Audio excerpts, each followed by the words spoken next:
click that next button. Don't even think about clicking on a different podcast, because That is Effin' Weird is here to bring you a wealth of knowledge today. Welcome back to That Is Effin' Weird, and as you can tell by the title of the show, this is something a little bit different. I have no knowledge of this field, so I'm super excited that Felicity is coming onto the show to talk to us about this. Before we pass it off to her, I am Stevenson Longbottom, and I'm here with my co-host. I'm Clark, aka the Reverend Michael Snakebite. Awesome. And again, Felicity, welcome to the show. I'm not going to steal your thunder. Why don't you tell us a little bit about yourself and why you wanted to come onto the show? Hello, my name is Felicity. I have done more podcast interviews than I can remember, and I've been doing sex work since 2017. So it's been almost a decade as of recording this, and I believe it's very important to talk about the adult industry with people who aren't in the adult industry. And podcasting is a wonderful way, because I've tried talking to journalists from news stations, and it was very, for lack of better words, corporate feeling. Mm-hmm. I try to consume news as often as I can, but a huge problem with that is so many news websites are paywalled, and it just didn't sit right with me that I wasn't getting paid to be interviewed by a very, very, well, I don't know how much money these news stations make, but I'm assuming more than the average podcaster, right? And oh, yeah. it didn't seem right with me. But then also, if I were to be interviewed by news stations that put everything behind a paywall, then that means I wouldn't be able to access news articles where my words were featured. It just doesn't sit right with me. Some sex workers are cool with being interviewed by news stations. I personally prefer podcasts. Well, we really do appreciate you coming on to this show, and like I said, we're both pretty excited that you wanted to talk to us and kind of enlighten our audience members on like what you do, and maybe shed some light on some of this topic that we're not so familiar with. We'll get right into some of the questions. So, what motivated you to enter the sex work, and how has your perspective on the job evolved over time? Okay. I am going to answer your question, but I do want to ask y'all a question. Yeah, go for it. Have y'all ever heard of sex work, prostitution, erotic labor, whatever you like to call it, before you turned 18? Because I knew what it was before I was 18, and I assume other people also, but I could be mistaken. I mean, I can't answer for Clark, but I'll go first, and then Clark, if you wanna answer this one. So I think my perspective or my knowledge of that industry or your industry that you're in, it really is just through, like television, movies, what I've seen. The classic like woman on the street, getting into a car. I mean, that, I guess my thought process before I turned 18, like that's what it was. And I think before the show, you kind of said like it's more than just one area. That for me, that I didn't know that. So I think that's just kind of like the only exposure or the only real knowledge that I had. But I guess it's more than just that. Mm-hmm. What about you, Clark? I'm kind of that stereotypical example of I grew up Presbyterian and went to a private Christian school from kindergarten through 12th grade. So I was extremely, I guess, sheltered. And I mean, obviously, these things exist, but I guess it wasn't something that I sought out, or I was, I guess, very still, I won't say squeamish, but like, yeah, all like the whole, and my mom was a gynecologist. So like, that was very scary to get someone pregnant. I was, you had that terrifying thought of stay away from girls, you'll get diseases or something. But no, as like in high school, you start meeting other people and like your mind opens up. And then immediately after high school, I joined a rock band and I traveled the world, and I've seen pretty much everything under the sun now. So nothing shocks me or surprises me anymore. I think it's very, very interesting how you were raised by a gynecologist, because I was also very sheltered as a kid. My parents don't ever talk about sex. They don't ever talk about condoms. They don't talk about birth control. They don't talk about any of those things, or to me at least. And so I was fortunate enough to grow up with the internet, and during a time where there was a lot less censorship than there is today, or at least I live in the US, so there's I can't speak for other countries, but there is so much internet censorship in the United States. And so I'm just extremely grateful that, okay, it was not good that I was exposed to pornography as a child. Yeah. I'm not saying that's good, but I'm saying I am very, very lucky to have grown up with an internet with less corporate overlords, billionaire overlords. I don't know. It's weird that you say that. I mean, it's not weird, but I think you could debate it almost both ways. That there's more censorship now than there was. I mean, obviously back in the day, yes, when the internet was, I was talking to Clark about this yesterday about there's a website called archive.org. And in there's just weird stuff about like, educational videos, yada yada. But there's like how-to videos, and one of them is like how to use the internet. And it's really interesting how, like, when the internet first kicked off, yes, there was no censorship, there was no filters, there was no nothing, and you could really explore really whatever you wanted to. But I think now, maybe the difference now is just that there's so much information, and that there's so many different avenues and so many different things that you can explore now than there was back in the day, that maybe that's why I think that there's less censorship now. Because again, I will agree, I think there's certain states in the United States now that are banning like certain websites and certain things that you can go to. And I think Australia just put into effect that anyone under, I think 16 or 18, one of the two, I can't remember, they're not allowed to have social media. I could be wrong. Oh, I did not hear about that. Yeah, I think someone needs to fact check me on that one. I can't be 100%, but I thought I heard Australia passed that. I could be wrong. I don't know. It's just it's just a thought right there. But go ahead, continue. So I like how we're segueing into age verification, because that is one of the forms of censorship that I'm not really happy about. So age verification, what is that? Now, a lot of porn sites like Pornhub have age verification, and each adult website has different, standards. Like there are some websites like Minivids where I have to upload a photo of my ID. It can be a passport, it can be a driver's license, but I need to upload a photo of the front side of the ID. That's because I need to prove that I'm an adult. Is that just to access the site, or is that to like post videos or pictures or anything like that? I don't have a customer account on most of these websites, so I can only speak from the creator standpoint. But okay. That's what Minivids mandates for creators like me. And then there are other websites like I Want Clips. I hope I'm getting all of this correct. There's so many porn websites out there. But then there are other websites like, Clips for Sale, I Want Clips, where I have to upload a photo of the front side of the ID and the back side of the ID. And then there are other websites where it's like, I need to upload a photo of me holding the ID to my face, and then just the ID front side, and then the ID back side. Now, with my own identification, it's not that much of a problem. But then I like collaborating with other people to make porn.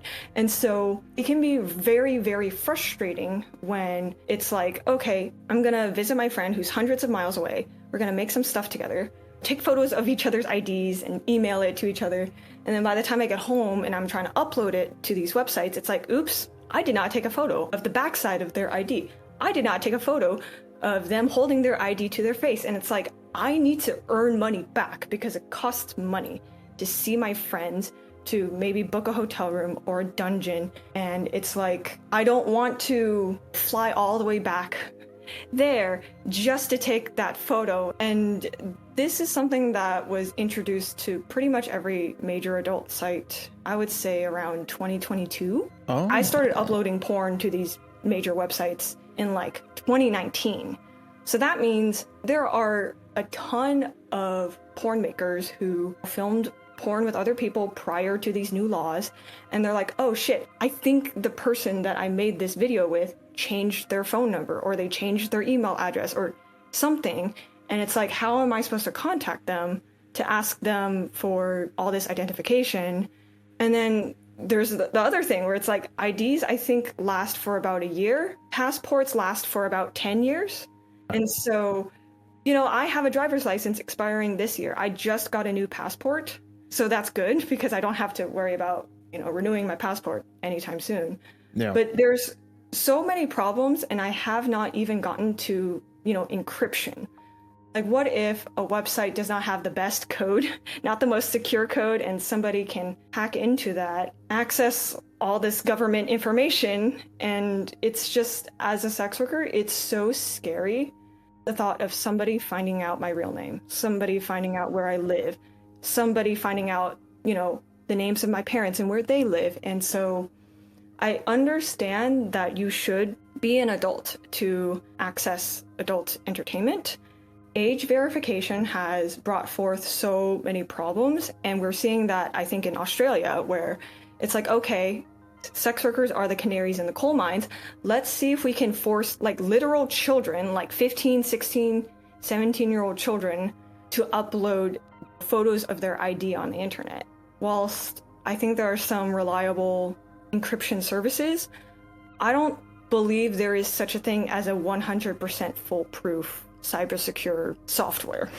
So, correct me if I'm wrong, but I guess what I'm hearing you say is that since 2022, there's been more laws or things put in place that there wasn't before, where it makes it more difficult to upload videos or content for people that want to create it. And it's putting, I guess, a thorn in your work, and it's making it more difficult to get an income. Is that correct? I mean, I'm very fortunate in that there are a lot of people who live in the San Francisco Bay Area who are okay with, filming themselves doing intimate things. Yeah. And if I lived in a place where it's like, there's not a major city within a 2-hour drive, I would probably be affected a lot more by these age verification laws, because if I was in a rural place, it would, one, be hard to find somebody else who's okay with filming sexual intercourse, and then two, someone who's okay with filming that, but then also me taking photos of their passport, me taking photos of them holding their passport to their face and storing that in my computer. And I'm sure there's some sex workers who just make porn with random hookups they find on Tinder. Yeah. I don't want to do that. I would rather do it with a friend or a boyfriend whom I deeply trust. And that way, if something happens where a website is like, hey, you forgot to upload this specific document, can you please upload that? Yeah. I wouldn't hesitate to reach out to them and be like, hey friend, remember when we did that? Okay, I need you to sign this PDF. Now, so are you saying that? Oh, let me ask you this: Do you think, or do you feel that these laws are appropriate, or that they're necessary, or do you feel like there should be another way to verify your age, just less restrictive? Personally, I think parents need to talk to their children about things like sexuality, because parents who don't talk to their kids about sexuality, i.e. my parents, those kids end up Googling how to masturbate, how to give a woman an orgasm, which, if you need help in those areas, there's nothing wrong with seeking that out in the form of a gynecologist, literature, whatever. But, I was a 13-year-old kid with unfettered access to the internet. I came across a lot of things like 2 Girls, 1 Cup, which is etched into my brain. And I wish my parents sat me down and spoke to me about things like side effects for various kinds of birth control, because I used to be on birth control, and even though the nurse was like, yeah, you have health insurance, we'll give this to you, they didn't tell me about the side effects. Yeah. And it wasn't until after I got on birth control, and then I told my mom, she was like, oh yeah, I used to be on the pill. And I'm like, what? My mom taking birth control? And it's I wish sex education was comprehensive, not just in the United States, but worldwide. I think even if there was comprehensive sex ed everywhere, people would still seek out stuff on the internet, can I get a girl to sleep with me on the first date? But yeah, I think people would go into that with a more what's a synonym for comprehensive? You're asking the wrong person. I peruse Reddit all the time. Yeah. and Facebook all the time. And there's a lot of people on social media who just don't really know how to navigate dating and sexuality. Yeah. And so it's very heartbreaking, because that means when you don't have good sex ed, that means a lot of people don't really know how to advocate for the things that they want, or even find out what they like and they dislike, right? And Yeah. so I had, compared to most of America, I had a pretty okay sex ed. Like, I was, educated on things like eating disorders, on the various organs in the male and female bodies. I was educated on things like pregnancy.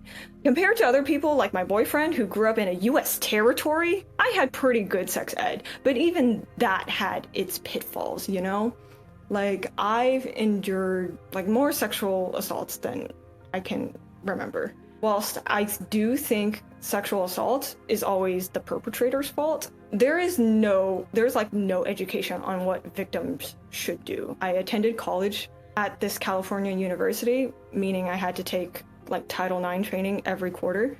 Yeah. And even that didn't teach me like, oh, if you get raped, heaven forbid that happens to you, but if it happens, do not take a shower, go to the hospital immediately and ask for a rape kit. Like, this stuff I learned through social media, not through Title IX training, not through high school sex ed, not through talking to my parents, not through consuming the news. It was literally social media. Yeah. And I'm very, very fortunate that when I was younger, I knew that these little bubbles of social media existed. Today, social media is dominated by algorithms. So if you're not already seeking that out, then it's probably not going to find its way to you. Social media is so fucking scary. Like, money aside, I don't want to have kids because I don't want them to grow up with the scary internet that we know of today. And so if we're going to talk about preventing children from consuming forms of media that they are too young to consume, we have to start with sex ed. I remember being 11 when Rihanna's S&M came out. And I was like, oh, this is a really catchy song. And I would like sing it in the hallways of middle school. And then some of the kids would look at me and be like, girl, why are you singing that? Because, I was like 11 years old. Surprisingly, none of the teachers pulled me aside and was like, girl, why are you singing that? And so I remember Eminem released his song, Love the Way You Lie, around the time I was 11 years old. And so I thought, oh, this is like BDSM, like the thing that Rihanna referenced in her S&M song, right? But Love the Way You Lie is about domestic violence. And when you don't have sex education, you kind of conflate domestic violence and BDSM when they're not the same at all. It wasn't until I was in high school did I learn, oh shit, that was actually about domestic violence. Goddamn, if somebody who had malicious intentions approached me when I was in middle school proposing that, probably would have been all in, like, yeah, that sounds like a great idea. Yeah. So personally for me, I remember, I think it was in, I want to say 6th grade that we got our sex education class in school. And I remember we watched a video, I can't remember, but then you have, or for us, we had like our history teacher who one day is teaching us about like the different layers of the earth, and then is talking to us about all these different things that has to do with, sex and, the anatomy. And it just felt really off and kind of awkward. I don't feel like I learned much. And I don't know, for you, Clark, like you said that you grew up kind of very sheltered too. Did you even have a sex ed class when, if that's too personal, Clark, you don't feel like you have to answer it. I don't remember them doing it all. And like I said, in my school, I think they just avoided it altogether. That was one of those things where, and like I said, it was a college prep school, but it was church backed or basically funded kind of thing. So it was, it was like mandatory, like chapel and, Bible classes and things like that, which, yeah, as far as like tackling the whole, I don't even remember if they did any kind of cursory, just cover it at all. You just had to find out from your friends that transferred from public school. Oh no. Yeah. That's scary, because then people are like, teenagers are going to get pregnant and they're not going to know what to do about it. Yeah. Like, as a child, I knew what Plan B was. I didn't know if it, starts your period within 24 hours or within 2 weeks, but at least I knew what Plan B was. And I knew that in pretty much every pharmacy in America, you have to be at least, I think, 17 years of age to buy it. So even if you have the money, if you're not 17, you can't buy it. And it's ridiculous because unfortunately, sometimes people younger than 17 get raped. Sometimes they get raped by their own teachers and they feel scared to tell their parents. Yeah, it's so all right, let me ask you this, because I do know, again, this is not a political podcast in any sort of way, but I do know that there have been movements the last few years as far as what should be taught, what shouldn't be taught in schools, depending on the age, the grade, and everything. If you were going to present like, all right, hey, this is when and how we need to teach, the youth about these things, what would be your perfect curriculum, or how would you go about doing that? Well, I think from a young age, children need to be taught about their bodies, because when I was in high school, there were boys who believed that girls don't poop, and I had to be like, sorry, buddy. Girls do poop. Wait. You're telling me girls poop? Yes.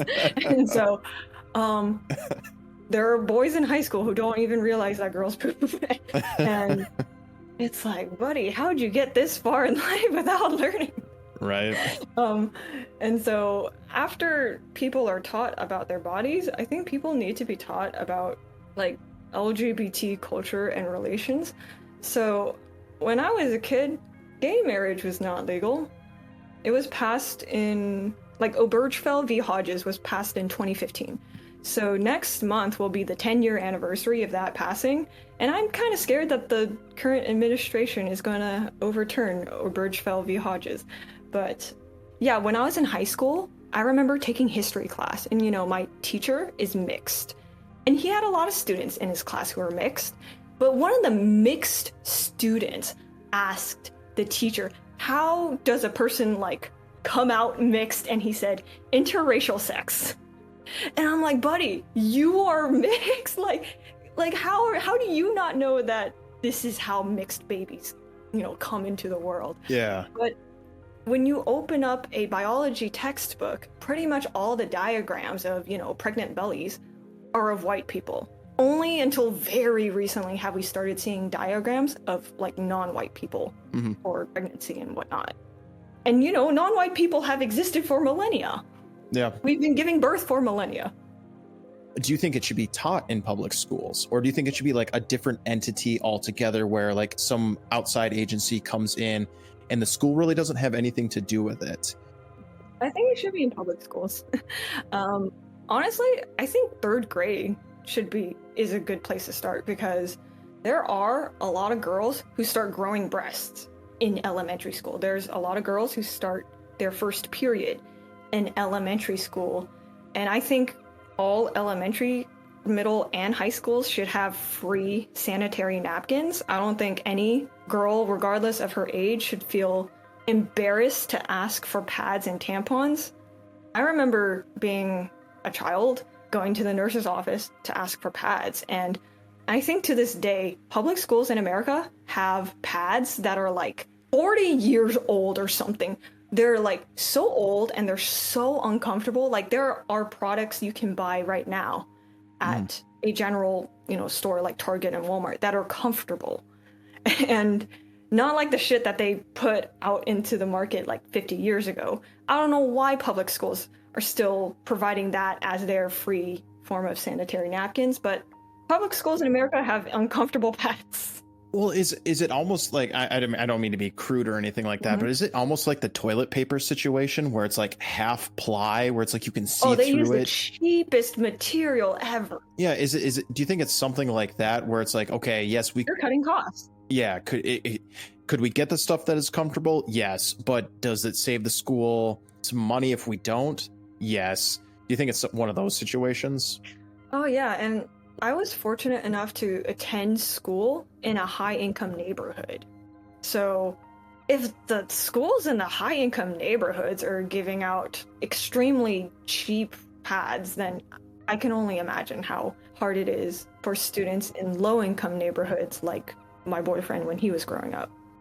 Do you think also, too, that it depends on where you grow up as far as when and how these things should be taught. Now, so like I grew up in a very rural kind of backwoods school. Like the K through 12 was all in one school. It was very small. I think I had like 20 or 30 kids that I graduated with.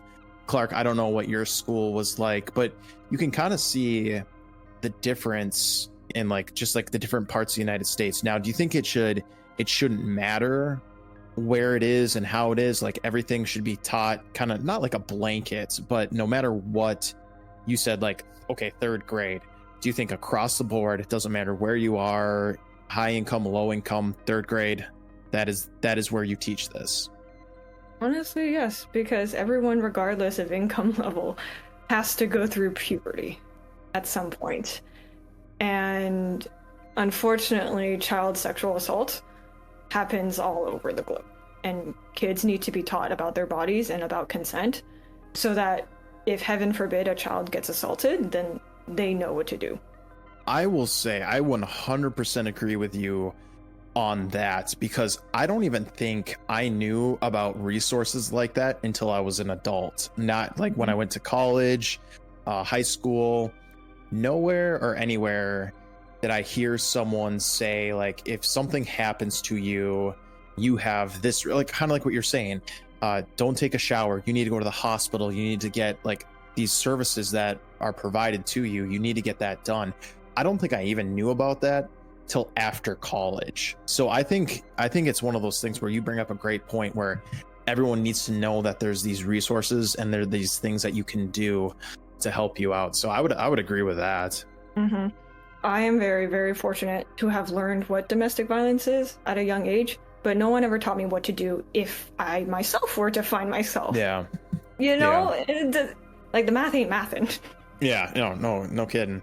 Let me ask you this then too. Like, do you find that your area of work, like right now, do you see a lot of these things happening? Or I guess like the people that you work with, are they knowledgeable on these things as well? Or as far as like the resources, the things that are available to them?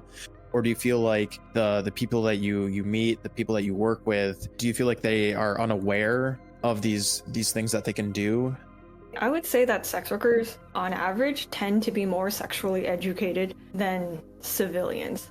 Now, it hurts me to say this, I don't think sex workers are necessarily nicer than the average civilian, because even though sex workers can be extremely intelligent on sex, on being an entrepreneur and all that good stuff, plenty of sex workers who, were racist. I've met plenty who hate poor people and hate people being trafficked for some goddamn reason. But like, being sexually educated is not equivalent to being a friendlier person. And it hurts me to say that. What kind of support networks or communities do you rely on within and outside the industry that you work? Have you found anything where it's like, oh, this is a really good support network for us and what we do? Is there anything like that out there? That is a very, very good question.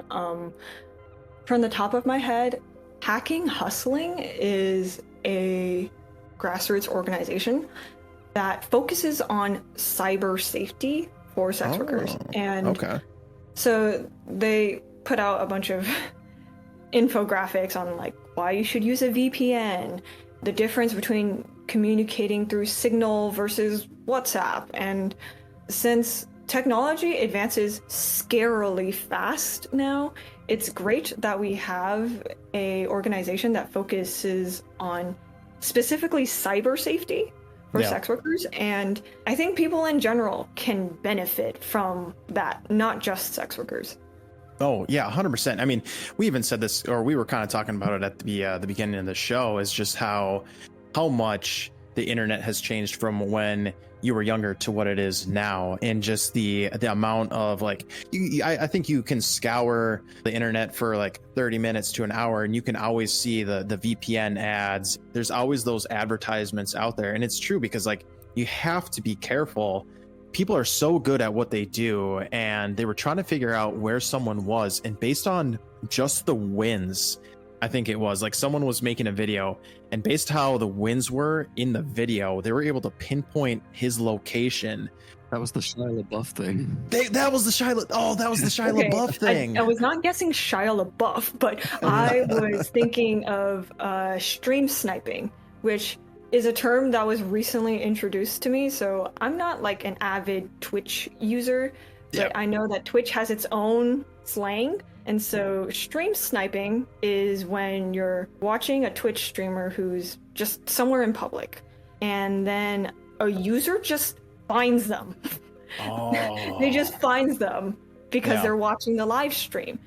And you know, some Twitch streamers are okay with fans just going up to them in public and like giving them a cookie or candy or whatever. Yeah. But unfortunately, a lot of the stream snipers are very creepy, and they should probably be reported to some entity about. And Yeah, I mean, like, isn't that a crazy thought that, like, again, Clark, I don't know if you know about that Shia LaBeouf thing. Do you know about it? Oh, yeah, it was something. He put something on like Twitter when it was Twitter still, or something to do with he planted a flag somewhere he was at, and it ended up being like in a random field in Alabama. Oh, He okay. planted a flag and had some kind of cryptic like thing of like, I don't know if he was shooting a movie there or something, independent film or something. Anyway, he did that and didn't think anybody would find it, and like where the sun was, like the vegetation, like from the trees, where the sun was, the wind direction, all this stuff, people just like, they found it so quick, and it ended up being just some random field in Alabama where he was shooting some kind of indie film or something. But like it didn't take but like 2 days for people to find him or whatever. And see, that's crazy. And kind of what you brought up, Felicity, was that like that I've never heard of that either, the Twitch sniping. And it's so crazy that someone can find out someone's location simply based on wind, sun. It's fascinating, but also creepy in the same sense that someone is so dedicated to another person, or could get so obsessed with another person that something like that, like they could do something like that, like figure out exactly where you are. So what's the hacking and hustling is the name of it? hacking hustling. Okay. Hackinghustling.com. Oh, okay. And you said you have used their services before? Well, it's not like they have their own VPN, which you can pay and download, but Yeah. they provide a bunch of information on staying safe whilst browsing the internet. Okay.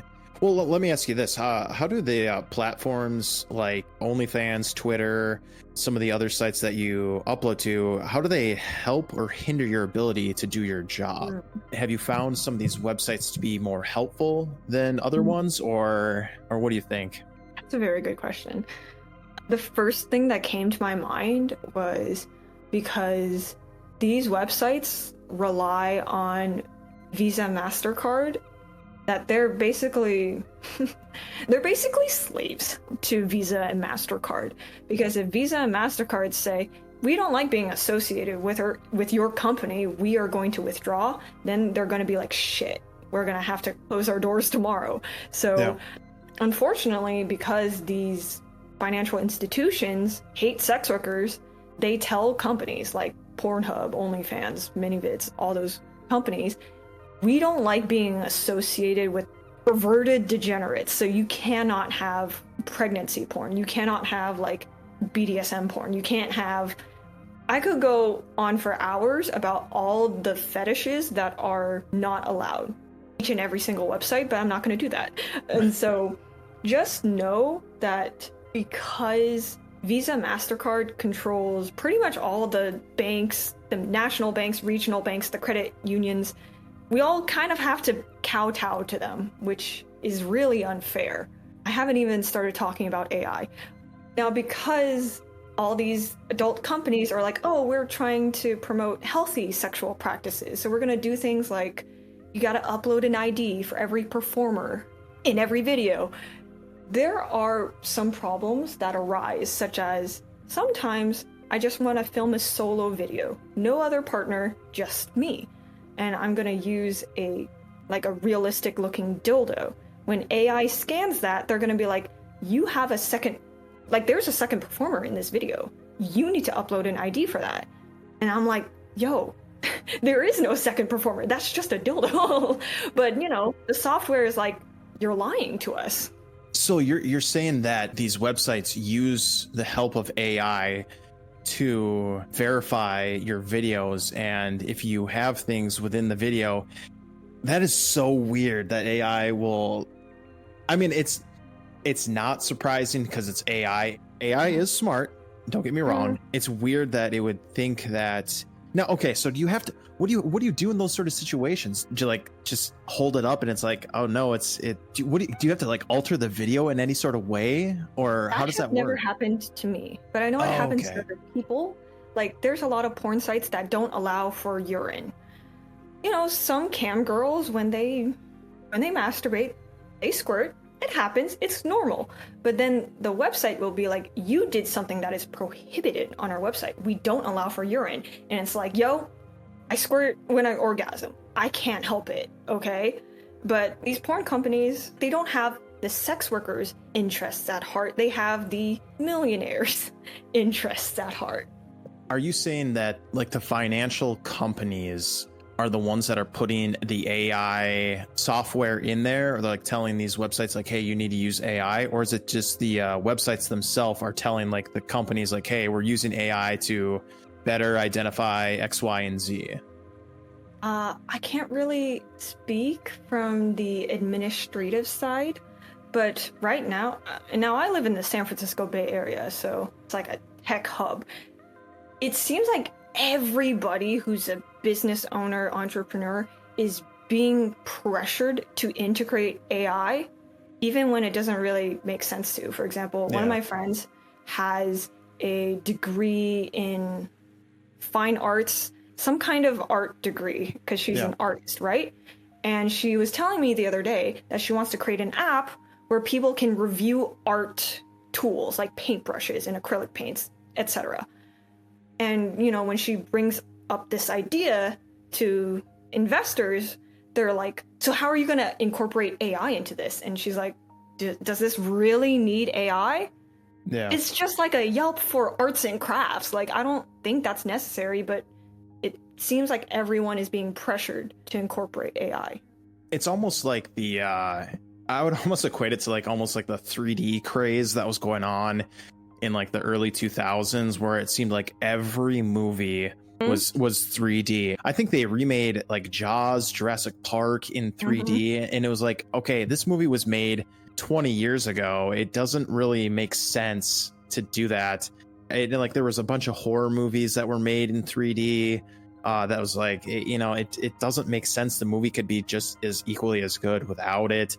So now, do you think it's just one of those things where it's just kind of a craze right now, where it's like, hey, incorporate AI? Do you think it'll dwindle down, or do you think? I hope it's just a craze. Yeah. I really do. Here at That's Effing Weird, we love we don't love artificial intelligence, but we love talking about all that, how it's changing the world and everything, and how it's just kind of creepy. But do you think AI will take over your job in any sort of weird way? Because there are super realistic stuff now that it's like you cannot tell if that's a real person or not. Do you think that people will start just creating these AI videos and then real people like you will be out of the job? What's interesting, because a lot of sex workers don't get tattoos because they're like, oh, okay, if I upload photos of myself to the internet, then I'm gonna have to blur all the tattoos, or if I choose not to blur the tattoos, then people might find out my real identity because of the tattoos. And now that AI is taking the country by storm, now it's the tattooed models that are really benefiting, because it's so easy to do AI images of women who have no tattoos. And it's like, you can tell I'm a real person because like I have a tattoo right here, got tattoos like, back in the neck. Like, it would be very, very hard as of now for like Dolly to replicate that. So now I have this like added layer of protection. Like, customers know they're not paying some robot, they're paying like a real human being. Well, it's funny that you say that too, because there's a lot of videos where you see AI trying to like move a person, or the person is trying to walk down the street and maintain the same image, the same hair length, same facial features, but as the distance and perception of them walking, or like the environment is changing, I feel like AI right now is having a really hard time to maintain that same image. So something as simple as like a tattoo, whether it be big or small, I feel like AI would have a really hard time maintaining the exact same location, size. And again, like just looking at someone's tattoos in a video, it changes, but I think someone with tattoos would probably be better, like they could be identified a lot better than just AI generated images or videos or anything like that. I don't know, I just find it's very scary to like come across videos in Reddit and people be like, yep, that was all AI, and it's like, no way, that looked 100% real. Yeah, I was just wondering if you feel like your job or your industry could be affected in any sort of way by AI taking over. There's people that are into that though, aren't there? I'm sure there are people who are into that. Yeah. But for me, I can tell a social media profile is all AI, not just through visual aesthetics, but through the kind of captions they choose, because an AI is just gonna do something super generic for every single photo. Like, do you like the way my butt looks? And it's just, do you like the way my butt looks for like 500 photos? And it's like, maybe a real person would want to caption their photos like that, but I've been in the adult industry for 8 years now. I would not be as successful as I am today if I just put, do you like the way my hair looks on every single video? That's just not captivating.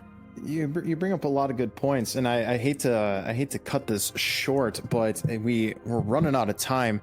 Is there anything else that you'd like to tell our audience, or is there anything else that you'd like to bring up before we wrap this up? Ooh, as of recording, it is Asian and Pacific Islander Heritage Month in the US. And even though I live in a very, very Asian part of the US, Asian women are still a minority. Most of the sex workers I know are either white, black, or Latina. I've met some Pacific Islander sex workers before, and I've met like a few Native American sex workers before, but we're a rarity. That aside, we still contribute. We make a lot of strides that just go underappreciated. And so for this Asian Pacific Islander History Month, I highly recommend you look into like Asian and Pacific sex worker history, because we deserve our flowers. And as an Asian woman, I know I have it a lot easier than Pacific Islanders. I mean, my boyfriend's a Pacific Islander, and I'm more privileged than him. So I recently decided to research what the sex work laws in Micronesia are like. And there's very, very little information on the internet on that subject. I found a United Nations research report from 2012. I could not find anything more recent than that. So it sucks how I can only imagine what it's like to be a Pacific Islander sex worker.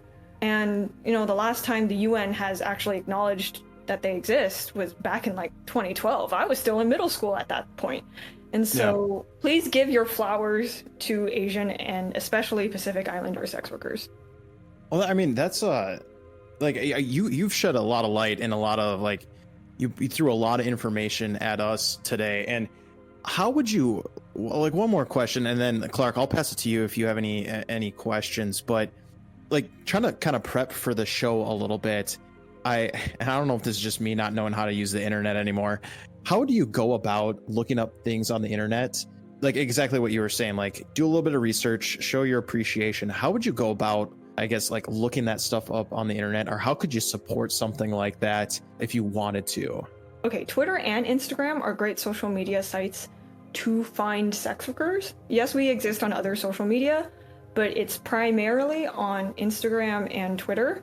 I'm very fortunate in that since I'm a sex worker, other sex workers tend to feel more comfortable with me, asking questions about their life experiences. I'm sure for civilian men, it's they're going to be met with a very different reaction. So I'll acknowledge I have that privilege, but I love writing on Medium. I've written so many articles about sex work on Medium, and especially for this month and next month, I want to focus on, the gay sex worker experience and the Asian Pacific Islander sex work experience. Unfortunately, blog sites like Substack and Medium are very much paywalled. So many people like to put a price tag on their articles. I don't do that. I started my podcast in 2019 with the goal of free information. I am tired of everything being an advertisement. I am tired of life-saving information being restricted to a very small, group of few. At the very least, you can count on me to write only free articles on Medium, and I do always cite my sources. Awesome. Well, hey, that brings up a great point. If you want to give us that information, we can put it in our description of the show. And that way, anyone who's listening to the podcast, if they want to, get more information, want to look up more stuff about you and the things that you write about, they have access to that and to you. Clark, do you have any other questions or anything that you want to add? I don't want to, like I said, derail a positive, point and everything there by backtracking at all. I guess I'll try to keep it on topic while reviewing something we already kind of talked about, talking about the past and the future, because you've kind of seen the evolution of the internet. Myself growing up, I'm slightly older than you, so like really growing up, we're going from dial-up internet to like what we have today. It kind of fascinates me. Do you think 10 years ago, I feel like the internet was more of the Wild West back then, but now today, sex as a topic feels more openly talked about and not as taboo, behind closed doors, or laughed at or used as a joke kind of thing as it was, 20 years ago, 10 years ago. So like, as the internet's evolved and more people are connected, and now topics like this are more openly talked about, therefore it's more on the surface and more people are getting into it. But at the same time, the internet is cracking down on some of this stuff and requiring more age verification. And like a few years back, you saw like the great purges of like Pornhub and all that stuff, where they, I guess, got rid of a lot of content or a lot of creators or something because of maybe that stuff like that verification. Do you see the competition now as the market is flooded more competition, or did that weed out a lot of the Wild West, anything goes internet, and now it's better for you? Do you enjoy the environment now, or do you think it would have been more lucrative 10 years ago? That is a good question. The thing is, even if I would have made more money in the past, I would never ever support uploading revenge media to the internet. And Pornhub was trying to clean up their image because Exodus Cry was really cracking down on them. And the problem is that when somebody films another person having sex without their consent, or just films another person naked without their consent, even if they upload it to a tube site and it immediately gets taken down because enough people reported it, that person still has that file on their laptop, on their thumb drive, on their SD card, whatever. They could, fucking go to Reddit or to Facebook or just anywhere else on the internet and re-upload it. So whilst I understand websites like Pornhub wanting to get rid of revenge media, I think we have a greater problem at hand. And it's the people who do things like revenge porn. Well, nowadays we refer to it as revenge media, but we have to start teaching people about sex education at a very young age so that they don't grow up to become the kind of person who films people without their consent and blackmails them. I'm just very, very lucky that's never happened to me, because my parents didn't know that I'm a sex worker until at least 5 years I was in this industry. By the time that they found out, I was already living elsewhere. I don't know what would have happened to me if someone outed me to my parents when I was still living with them and didn't have enough money to live elsewhere. And so I don't really see it as worthwhile to wonder, would I have $1 million now if I started earlier? Because what good is that money if I don't use that to better the lives of other people? That's a good way to put it. That's a really good way to put it.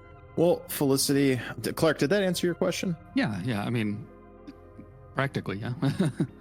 Well, Felicity, again, thank you for coming onto the show. You really opened up our eyes, and I hope you, as the listener, you really, you got something from this episode. Before we do our outro and everything, Felicity, do you have any last comments? Anything you want to say to our audience members? As wonderful as the internet can be sometimes, please read books, physical books, because whilst I cannot promise that every library in the world has books written by sex workers, if, for example, you know a bookstore a couple states away that sells books about sex workers, you could email them, you could call them, hell, you can even write them a letter and say, hey, I live in a very rural area that doesn't really have books about sex or sex work. Can you ship some to the bookstores near me, to the libraries near me, so that people in my area can access that education? That's great. And you, as a listener, take her up on that advice. I literally said that to Clark yesterday. Reading physical books is just a little bit better than the internet, because again, you don't know what you're reading out there. But again, Felicity, thank you so much for stopping by. You, as a listener, I hope you enjoyed what you listened to. And just remember, we don't want stuff that's normal. We want stuff that's effing weird.